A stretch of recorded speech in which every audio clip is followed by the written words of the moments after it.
कन्नौज की। ये बात आप समझिएगा। हर्षवर्धन ने इसको अपनी राजधानी बनाया था। सवाल उठा किसने बनाया था? कन्नौज को पहले किसने राजधानी बनाया? हर्षवर्धन। हर्षवर्धन ने बनाया। हर्षवर्धन ने बनाया और कैसे बनाया? इसने दो लोगों को विलय कर लिया। एक का नाम था मौखरी वंश। मौखरियों का इसने क्या किया?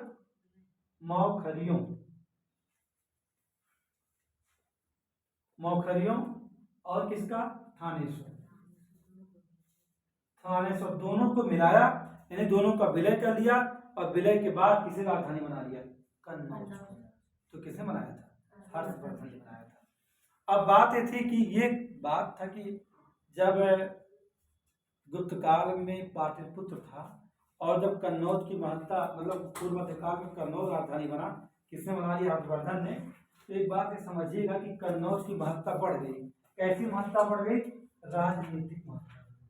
इसकी इसकी राजनीतिक महत्ता बढ़ गई। राजनीतिक महत्ता कैसे बढ़ गई? कारण क्योंकि 7वीं सदी से लेकर 12वीं सदी तक, 7वीं से लेकर 12वीं सदी तक कहां पर तुर्कियों का आक्रमण चलता था। कहां? कन्नौज। तो इसलिए कन्नौज की महत्ता और अधिक थी। अगर ये कहा जाए कि हर्षवर्धन ने कन्नौज को राजधानी बना करके अंतिम रूप में कहा जाए तो राजनीतिक एकता को स्थापित करने का प्रयास किया था। किसने प्रयास किया था? हर्षवर्धन ने। जब हर्षवर्धन ने मौखरी और थानेश्वर दोनों को विलय करके कन्नौज को अपनी राजधानी बनाया था तो उसने भारत को एक राजनीतिक एकता प्रदान करने का प्रयास किया था। लेकिन जैसे ही 647 ईस्वी में मैंने कहा उसकी मृत्यु हो गई, तब वहीं क्या हो जाएगा? यानी हर्ष की मृत्यु के बाद ये जो क्या कहते हैं साम्राज्य था, अब यहाँ छोटे छोटे राज्यों का क्या हुआ? उदय शुरू हो गया। छोटे छोटे राजा हो गए। अब ये कैसे हुआ? किसी ने कहा कि राज्यों के अंदर राज्य, यानी कि जब हर्षवर्धन की मृत्यु कब हुई? 647 ईस्वी में हुई। तो इसके बाद डॉक्टर ईश्वरी प्रसाद ने कहा कि हर्षवर्धन की मृत्यु के बाद अब क्या है कि भारत में छोटे छोटे राज्य, जो बड़ा साम्राज्य था वह छोटे छोटे राज्यों में विभक्त हो जाएगा। यानी कहने का मतलब ये हुआ कि इसकी मृत्यु के बाद राज्य के अंदर राज्य, कहाँ? राज्य के अंदर राज्य, मतलब डिब्बे के अंदर डिब्बा। जैसे आप किसी मॉल में जाते हैं, एक बड़ा सा डिब्बा लेते हैं तो उसके अंदर उससे छोटा उससे छोटा उससे छोटा उससे छोटा और अंतिम मिलता सा मिलता है ना कि नहीं मिलता? तो ऐसे राज्य के अंदर राज्य। ये कहा जाता है कि पूर्व मध्यकाल या गुप्तोत्तर काल राज्य के अंदर राज्य का काल है। तो करेक्ट किसने कहा? डॉक्टर ईश्वरी प्रसाद ने। इस बात को आप ध्यान रखिएगा। कुछ सवाल आप चाहें तो लिख सकते हैं, ऐसी बात नहीं है। किसने कहा? डॉक्टर ईश्वरी प्रसाद ने कहा यह समय किसका है? राज्य के अंदर राज्य का है। अब एक बात उठती है कि यहाँ अब तो चला गया, छोटे राज्य बन गए, तो राज्य का निर्माण होगा कैसे? छोटे छोटे राज्य जब बनते हैं ना तो वहाँ किसी के आने की जरूरत होती है। यानी ऐसे तो राज्य बनेगा नहीं कि आप गांव के लोग थे और हर्षवर्धन की मृत्यु हो गई, लोग तलवार लेके आए तो कब्जा कर लिए, ऐसा नहीं। क्योंकि यहाँ कुछ पहले हो चुका है। क्या? सामंतवाद का उदय। सामंतवाद का उदय मतलब कि शासक कोई और होगा और वह अपनी सेवा शर्तों के अधीन आपको भूमि दे देगा। यानी कि आप क्या हैं? आप भूमि के स्वामी नहीं हैं। भूमि का स्वामी मैं हूं, लेकिन मैंने क्या किया? उस भू क्षेत्र को आपको दे दिया है कि आप उससे भू राजस्व वसूलो, उसकी देखभाल करो और उसके बारे में न्याय व्यवस्था कायम करो। उस एरिया पूरे को आप चलाओ। आप उस छोटे से एरिया क्या है? राजा है। यही है सामंतवाद, है ना? इसी कहते हैं फ्यूडलिज्म, अंग्रेजी में कहा जाए। तो जब सामंतवाद का उदय क्यों हुआ? क्योंकि जब छोटे राजा कैसे आएंगे? जब जो साम्राज्य का स्वामी है उसने कहा कि छोटा सा भाग, एक को छोटा सा भाग, फला को छोटा सा भाग, फला को, ऐसे बांटते चलेंगे। तो ऐसे सामंतवाद से ही छोटे छोटे राज्यों का उदय हुआ है। यानी गुप्तोत्तर काल या पूर्व मध्यकाल, यदि कहा जाए कि हर्षवर्धन की मृत्यु के बाद भारत में जो राज्य के अंदर राज्य बने हुए हैं उनके बनने का कारण या राज्य के अंदर राज्य परिणाम किसके हैं, तो आप बताएंगे ये परिणाम है सामंतवाद के। किसके परिणाम है ये सामंतवाद के। लेकिन ये सामंत कहाँ से पैदा होंगे, वो कौन लोग होंगे जो ऐसा करेंगे। तो एक छोटी सी यहाँ कहानी और कनेक्ट होती है। अगर आप अभी सामंतवाद को आप छोड़ करके जो चले जाइए, क्योंकि बिना उनके ये चलता ही नहीं, क्योंकि वास्तव में इसे राजपूताना कहा जाता है। पूर्व मध्यकाल किसका है, राजपूतों का काल है। इसीलिए कहा जाता है क्या, यह इतिहास राजपूतानों का इतिहास है। और कन्नौज से लेकर के आप उत्तर भारत में कहीं भी जाइए, जब पतन हुआ था तो जितने भी शासक यहाँ हैं, इसके पहले के जो भी शासक हैं, चाहे मौर्य हों चाहे गुप्त हों, वहाँ ये जानना पड़ता है कि कुछ क्षत्रिय हैं कि किस वंश से संबंधित है।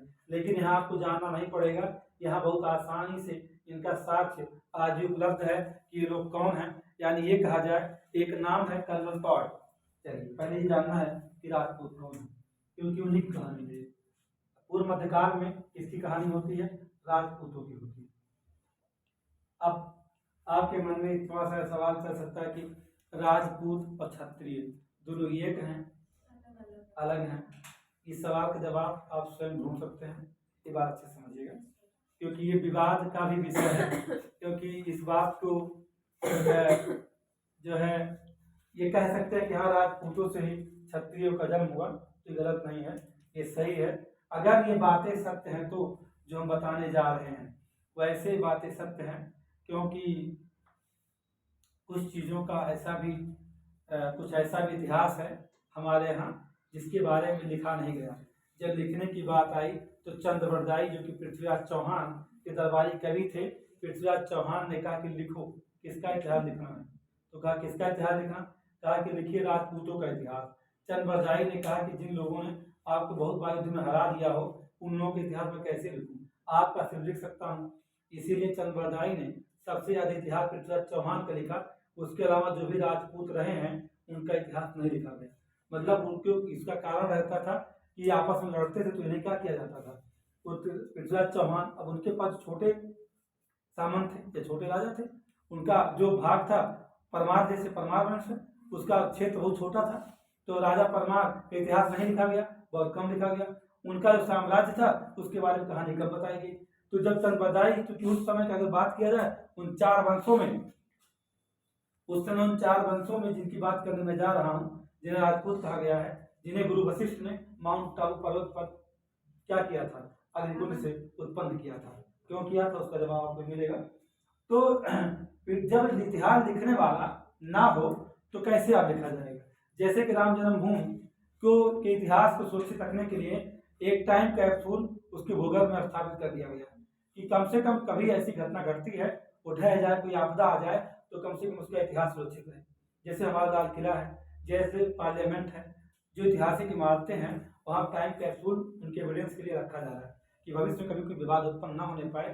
क्योंकि पहले मंदिर ही तो था, इसे गिरा करके बाबरी मस्जिद बनाया गया था, गुंबद का निर्माण किया गया था, जिसको लड़ने के लिए 1989 से लेकर के संघर्ष करते हुए 2023 हो गया। और जब से क्या था, विवाद ही विवाद था। 1992 में आप जानते ढहा दिया गया।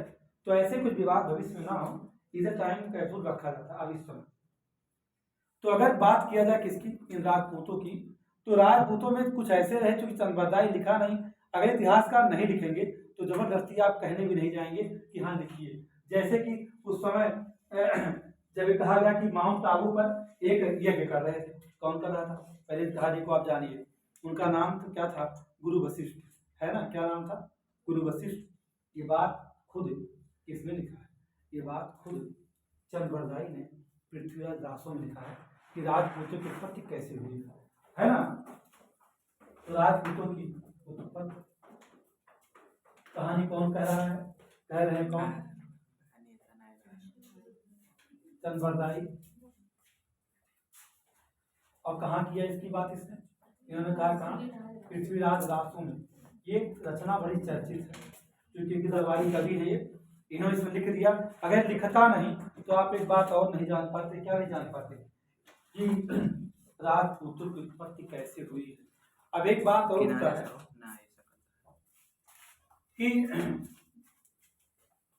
राजपूत शब्द का प्रयोग, यानी कि जिसे हम पढ़ने जा रहे हैं, उत्पत्ति होने से पहले ही आप उसको जानिए कि किसी ने अपनी पुस्तक में, उनका नाम था कर्नल टॉड, कभी किसी ने उनको राजपूत कहा नहीं था। इन्हें लोग क्या कहते थे कि ये कौन है, जैसे जो जिसके पास शक्ति अधिक होती है उसे लोग अलग अलग नामों से पुकारते रहते हैं। राजपूत खाली कर्नल टॉड ने कहा है, वहीं से ये लड़ाके क्या बन गए हैं, ये लड़ाके हैं, ये सब के सब लड़ाके थे। इन्हें लड़ाका भी कहा गया, डकैत कहा गया, लुटेरा कहा गया, लेकिन एक सब संबोधित नहीं किया किसी ने। तब कौन, कर्नल टॉड ने annuls and history of Rajasthan, एक पुस्तक है एनल्स हिस्ट्री ऑफ राजस्थान जो कि कर्नल टॉड की है। उन्होंने राजपूतों का इतिहास पढ़ना है तो राजस्थान जाना पड़ेगा। इस चैप्टर को पढ़ने के लिए, अगर आप ये चैप्टर पढ़ना चाहते हैं पूर्व मध्यकाल, तो राजपूतों का इतिहास है, इसे पढ़ने के लिए आपको इससे पढ़ना पड़ेगा। आपको सामान्य पुस्तक से कुछ भी नहीं पा सकते इसमें। आपको इनके बारे में जानने के लिए किसी ऐसे लेखक का जिसने स्पेशली राजस्थान इतिहास को लिखा हो, वहां से इसे आप ला सकते हैं जानने के लिए, नहीं आप जान नहीं सकते। तो errors and history of Rajasthan में कर्नल टॉड ने सबसे पहले क्या प्रयोग किया है, राजपूत शब्द का। राजपूत शब्द का प्रयोग करने वाले पहले व्यक्ति कौन है, कर्नल टॉड। इनकी पुस्तक है annuls and history of Rajasthan. ये जानकारी आपको आसानी नहीं मिल सकती जो मैं आपको दे रहा हूँ, क्योंकि ये बहुत ही कई जगह से करेक्टेड मामला है। मतलब राजस्थान के इतिहास को तोड़ने का हमने बहुत अच्छे प्रयास किया है, ये जानिएगा। नहीं तो लुटेरे हैं, ये डकैत हैं, इनको यही कहा गया। बस यही जानिए कि राजपूत कर्नल टॉड के कहने से पहले एक लड़ाका जाति है जो किसी गला कभी भी, किसी हाथ कभी भी काट के अलग कर देती है। साउथ की बहुत सारी मूवी आप देख सकते हैं, जैसे वहाँ काटा पीटा जाता है। जैसे एक मूवी आई थी टाइगर नागेश्वर राव, देखिए आप नहीं देख पाए, टाइगर नागेश्वर राव पूरा आप देखिएगा, ऐसा काटा गया है उसमें कि मैं क्या बताऊँ, किसी मूवी में ऐसा काटा नहीं जाता है। तो इन्होंने उन लड़ाकों को राजपूत कहा, और लड़ाकों को पैदा करने की बात आ गई। ये लड़ाकों को किसने पैदा किया, इन्हें लड़ाका किसने बना दिया। वैसे देखा जाए जो क्षत्रिय होते हैं लड़ाई बहुत माहिर होते हैं, अगर लड़ाके ना होते तो इस भूभाग पे शासन नहीं करते, क्योंकि क्षत्रिय ही क्या है, राजा रहे हैं। तो हम मौर्य साम्राज्य से लेकर के अब तक की बात कर लो, अब तक की बात कर लो, जहां तक इतिहास आप जानते हो। अगर किसी ने अंतिम मुगलों का अंतिम तक ये संघर्ष किया, राजपूत किए हैं ना, और कोई नहीं किया है। उन्होंने ही थोड़ा सा अपनी डोर को ढीली कर दी थी तो मुगल साम्राज्य स्थापित हो गया। अगर वो आपस में एकजुट रहे होते तो क्या मुगल साम्राज्य स्थापित होता, क्या नहीं स्थापित होता। क्योंकि हमने कल एक लाइन कही थी, डीएनए में होता है, डीएनए जिसका जैसा हो। इनका डीएनए गुरु वशिष्ठ जब माउंट आबू पर्वत पर, हम नहीं बता रहे, ये चंद बरदारी बता रहे हैं। कहाँ बता रहे हैं, पृथ्वी दासन बता रहे हैं। कह रहे हैं कि माउंट आबू पर, माउंट आबू पर एक यज्ञ कुंड बना था, एक यज्ञ कुंड बना। जब यज्ञ कौन कर रहा था, वशिष्ठ जी कर रहे थे। अब कहेंगे वशिष्ठ कौन, अरे वही वशिष्ठ है जो गुरु वशिष्ठ राम जी के हैं। मैंने बार बार कहा इसका आप प्रमाणिकता ढूंढेंगे पा जाएंगे, ऐसा कि नहीं पाएंगे। गुरु वशिष्ठ वही है, यज्ञ कर रहे थे। जब यज्ञ कर रहे थे तो आप जानते हैं कि हर जगह कुछ ऐसे लोग होते हैं जो कि क्या कहते हैं, नास्तिक होते हैं। आप कोई जब तप का कार्य करेंगे तो आपके मनवा पलट देंगे। आप ज्यादा पूजा पाठ करेंगे तो कहेंगे एक एक कछु ना हो तो ना करो, मना कर देंगे आपको।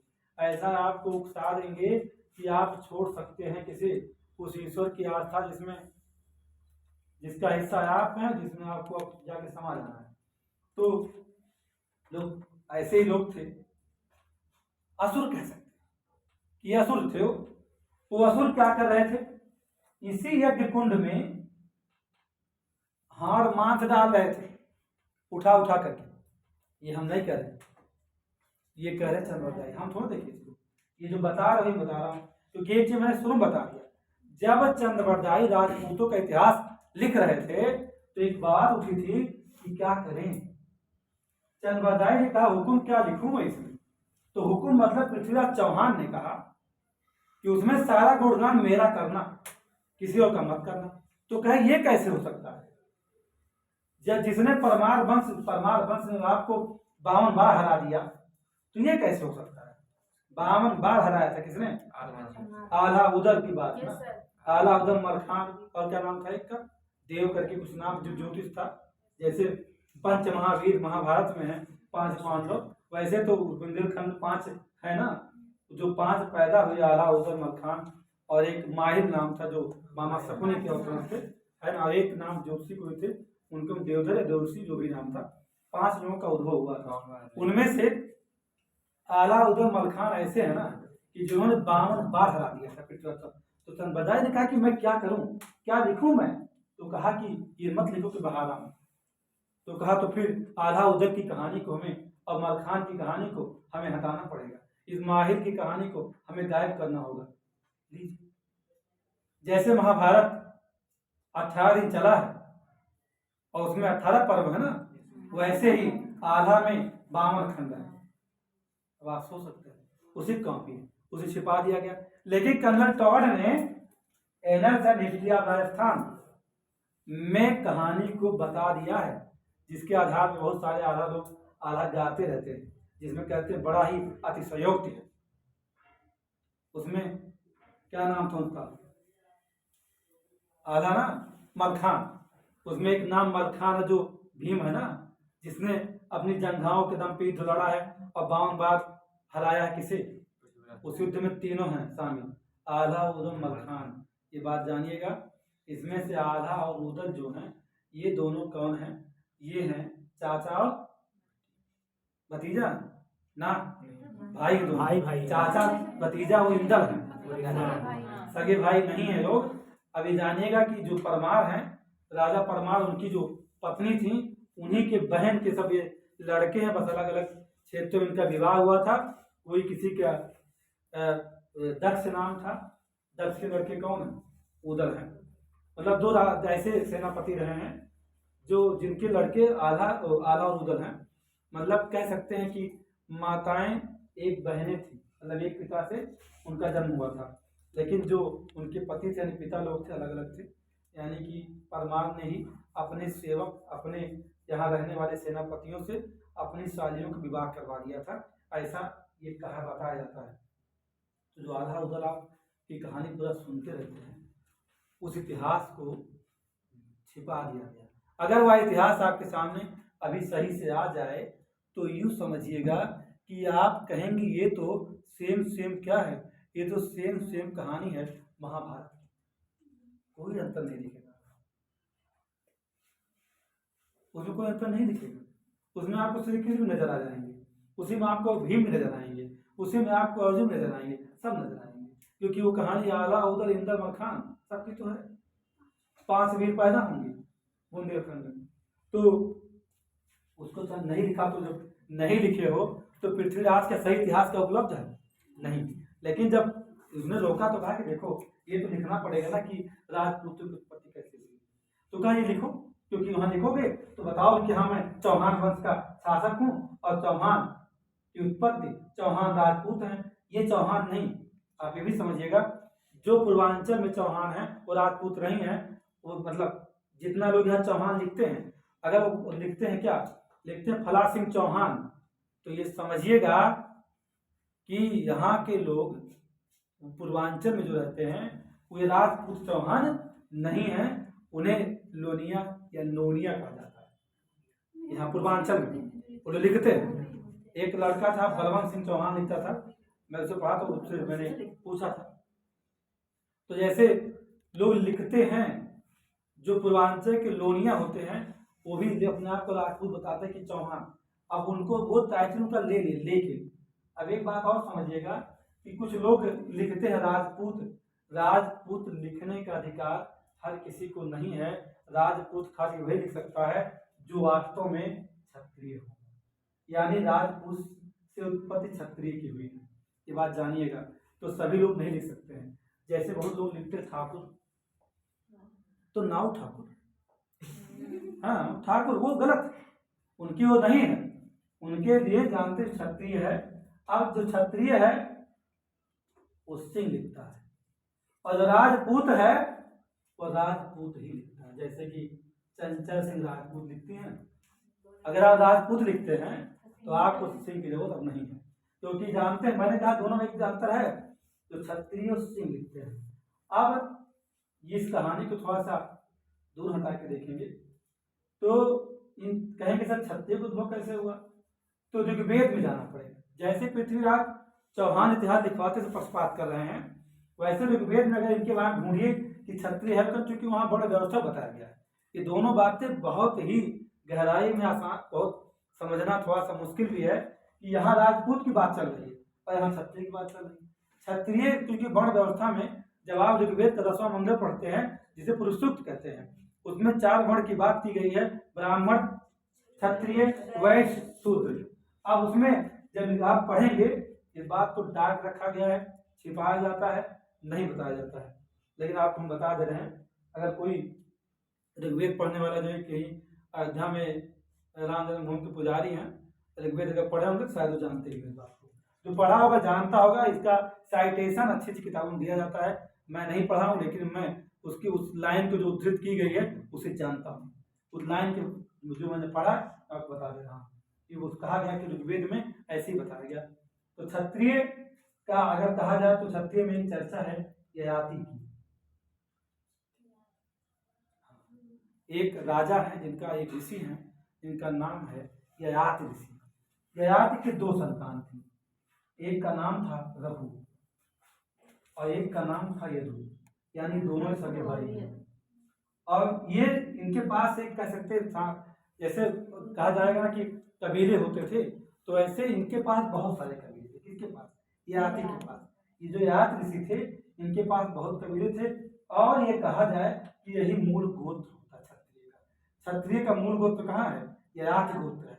अब उसके बाद में क्या हुआ कि जो कोई कहता कश्यप है, कोई कहता गर्ग है, कोई कहता कलहंस है, जितना गोत्र पैदा कर रहे हैं ना वो रघु की संतान है, वो रघु के संतान है।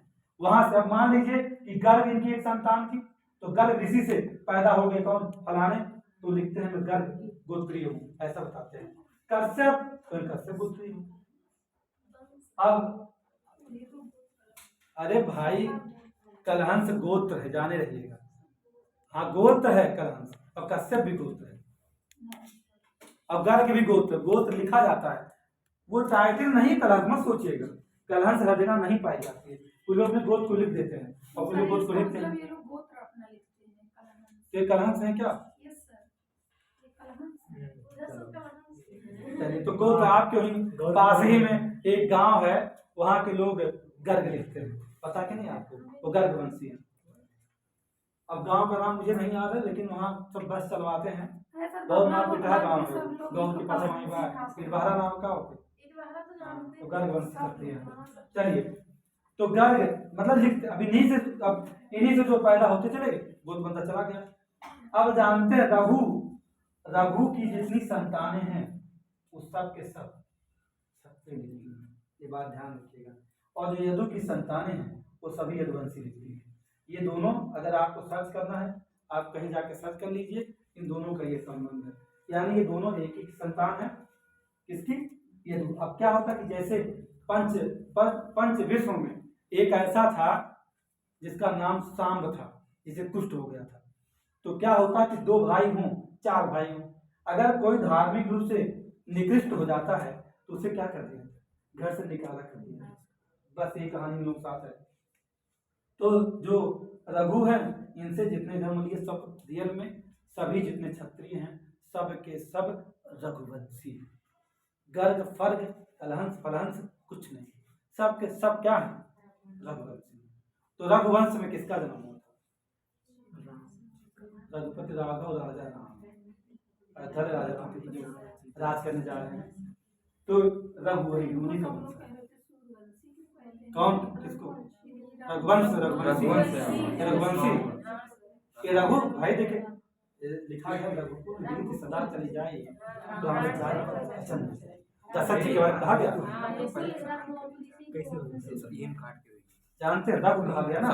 तो जब कहा गया कि रघुकुल रीति सदा चली आई प्राण जाए पर वचन न जाए, नहीं दशरथ जी तो जो दिए थे वादा किए थे वरदान दिए थे किसे केकई को तो मुकर जाते ना।